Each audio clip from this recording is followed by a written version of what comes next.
Pleasant good afternoon. We're here day 3 of TAPSCon. John Walk, Dan Morgan, Lone Star Christian Sports Network, LSCSN, and pleasure to be joined by the head football coach at Southwestern Assemblies of God University, Greg Ellis.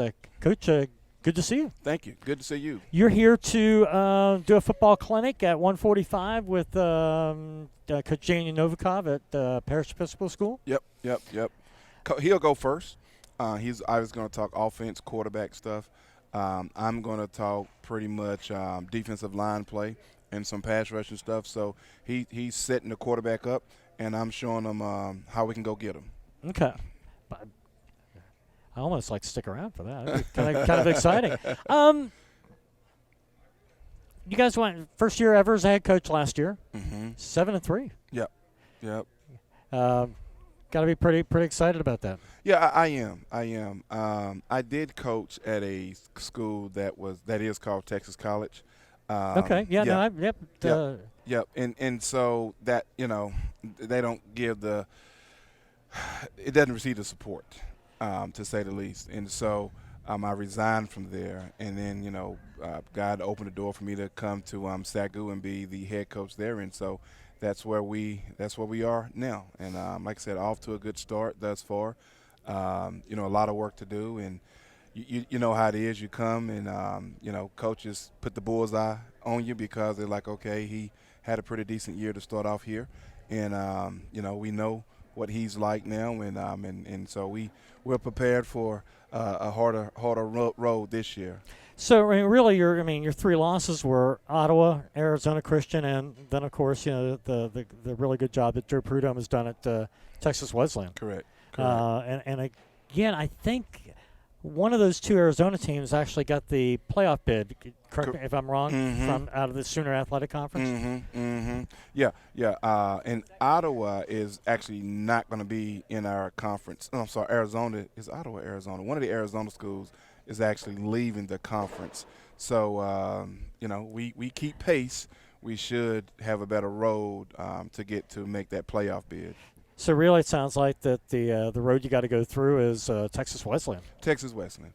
And I tell you what, man, they played, and I've been around a lot of football. I'm talking about playing and coaching, but definitely playing. When they played us, man, that was one of the best football games I've ever seen played.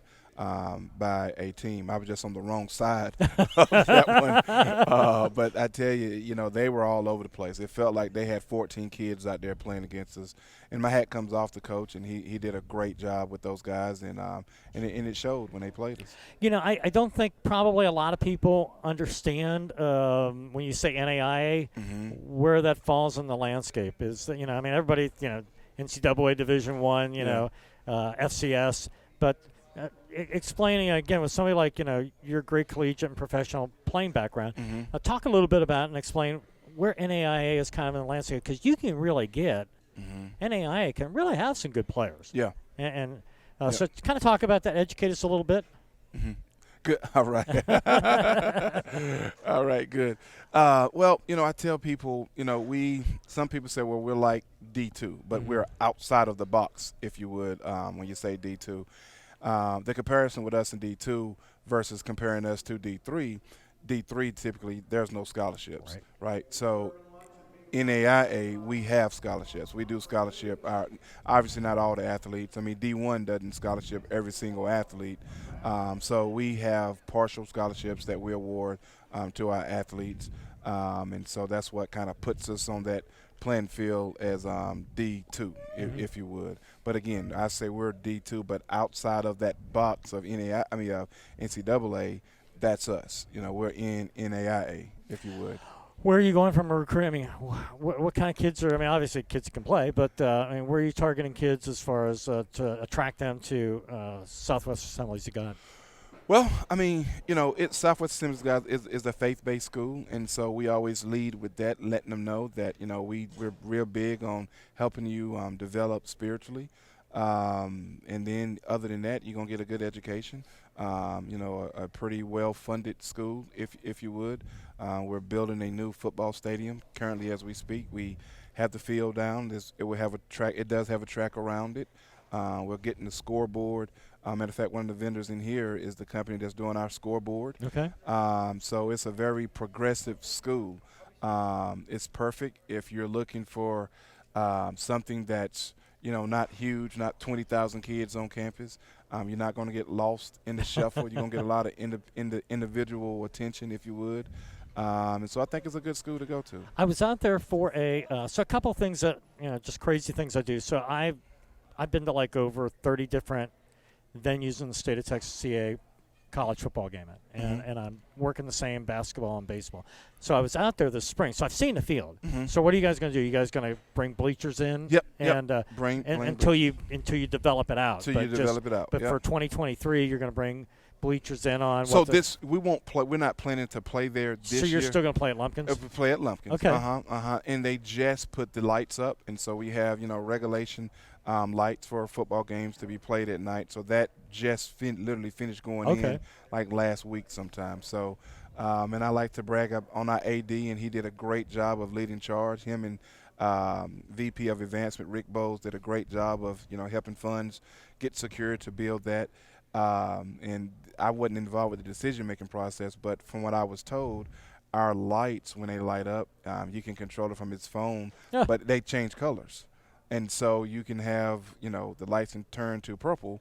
Preferably we're scoring a lot of touchdowns, and so we can do some cool stuff with the lights. So they're doing a very, very good job and have done a good job. No, I mean, it looks great. Like I said, I was out there to see a baseball game, and I forget who I reached out to. I was like, hey, explain to me what's going on. But, I've seen the surface and the track out there. Correct.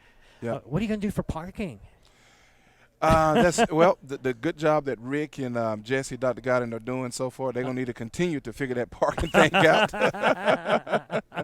I mean, if you have a big, you have a big turnout. I don't know what you're drawing right now at Lumpkins and that, but I came in off of the 35 side and then was kind of trying to navigate and figure out where the baseball field was at, and it took me a while. There's some parking right there close to. Right there, but that's not nearly enough. Right. Yeah, you're right. And so there's another parking lot across from where the softball field is. It's a softball and baseball field. But the softball one, there's parking there. And farther back, kind of in the where we coaches meet at, there's another parking lot there. So people won't be able to park right there, right? I mean, you'll have some parking there, but the mass number of people to come would have to park and kind of walk a little. But it's not a far walk, if you would. That'd still be on campus. But that gives you the opportunity, though, to develop a on-campus culture, to where you have tents set up and kind of what you see at a large college situation. Exactly. So because I think what I went through is that you got like a central area and you can set up there, and so I could see to where you can develop into a great game day experience there on campus. Yep, and that's what we're doing. Yep. Okay, fantastic. I see talking about. I see that you've added. You've added Texas College last game of the year. How's that going to be for you? Yeah, well, we played them last year, and like I said, unfortunately, they're not near where it needs to be, and I'll say that and leave it there. But I told my guys here at SAGU, I said, guys, now this is not going to be the Texas College team that you are used to playing. Because word come through the grapevine that, hey, we want to beat Coach Ellis. And I said, so they're going to play above their heads. This will be the best football game they played. In when we played them last year. I was going to say, coming into this, so 47-28. Yeah, exactly. Now, you look at 47-28, you say, well, like it was a blowout. But my hat comes off to the Texas College kids because they played above their heads. It was the best football game I've ever seen them play. But it was 33-28 at halftime. That's what I'm saying. That's what I'm saying. And so, I go in at halftime and I tell my guys, I said, hey, guys, now, none of you expected to be in this situation. But remember, I told you that they're going to play above their heads. So the Texas College team and games that you are accustomed to playing, this is not that anymore. So they took, and I understand that Coach, he did a good job with the Texas College kids, telling them that, hey, Coach Ellis gave up on y'all. You really got to go out there and get them and all that stuff. And I understand where the extra motivation came from. But, as they say, the better team did win that football game. And my hat comes off to Texas College and the good job that Coach Jarrell has done down there with the kids. But it's yeah, we end up winning, as you can see. But they played us very, very hard. What was it? Go ahead, Dan. You're gonna. Coach, he was talking about recruiting. He's spilling all the thunder over that's here, okay. right? John, And he got the wrong hat on. We got to fix that hat problem. Hey, John's the majority of the talking here. I just kick in. John was talking a little bit about recruiting. I think you guys were at the showcase in Houston. Yes. The Greater Houston Showcase. Yeah, this we had. year. Yep. Mm-hmm. And how do events like that help you guys when you're looking for kids just out of the community that aren't maybe necessarily 3-star or 4-star athletes? I tell you, for me, and we're not there yet at SAGU, but my view of this is that, okay, kids develop at different points in their life, right? And so you may have a kid that's 17 years old, and he may be the best athlete in the world, right? Well, obviously that kid is going to go to a big D1 program to play football. But you may have another kid that is on the path but just hadn't got there yet, right? And so I look for those kind of kids, the kind of kids that love to play football, that don't mind the hard work. When we recruit our kids, they come to our campus. I don't have a highlight video that I show them and try to get them all excited. I tell them, if you're going to be afraid of hard work, this is not the place where you want to go, because in my opinion, if we work like D1 kids, then we can help you to develop to get to that level, if you would. And that's how I approach our recruiting. I want those kids that may not be the best football players, but we're looking for good athletes and people that have good attitudes, that want and not afraid of the hard work, that want to work to become better football players. Well, just look up and down your roster. I mean, you got kids coming from, all kinds of different quality programs around the state. So, looks like, you're on the right path there. Well, I wanted to ask you about, I saw you guys were in you played a Victory Bowl. Victory Bowl. With Olivet Nazarene. Mm-hmm. How did that come about? I mean, that's an annual deal, is it not? The game is. I mean, the teams are not. Right, You play against different teams. But, yeah, so we have to win 6 games to qualify for a bowl game. Mm-hmm. And so, Dr. Godden, he told me, he said, well, Coach, congratulations, you're bowl eligible. And I was like, oh, really? That's good.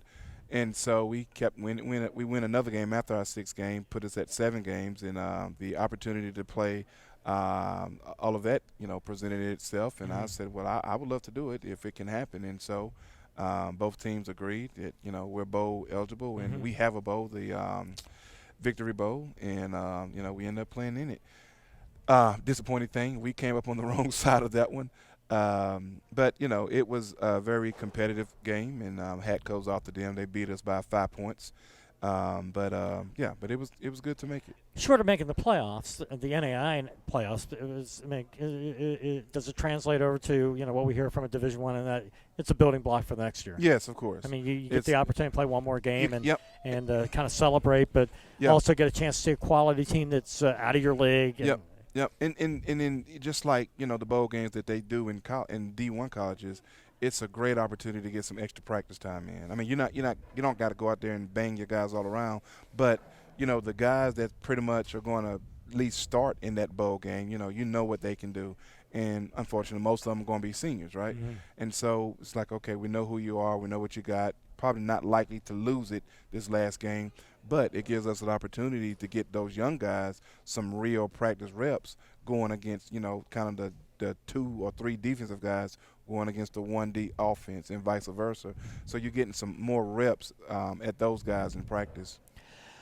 Well, Coach, I have got, if I had it up, screen up here, I have Lumpkin Stadium is a place I haven't seen a game yet. Mm-hmm. So I have this master schedule, so I try to get to places that I haven't, like Texas Tech is the only D1 in the state I haven't been to. Okay.